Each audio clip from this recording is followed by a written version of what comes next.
Hello everyone. Today I will show you how to download and install Alpha CC for The Sims 4.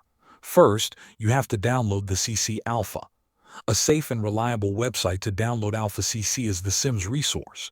You can find many different items there. Just select the mod you want to download and click on the download button. After downloading a CC item, you might need to extract it if it comes in a compressed file. Once you have the package files, copy them and go to your Documents folder. Then open Electronic Arts, then The Sims 4, and finally the Mods folder. Paste the files there. You can also create subfolders inside mods to keep things organized.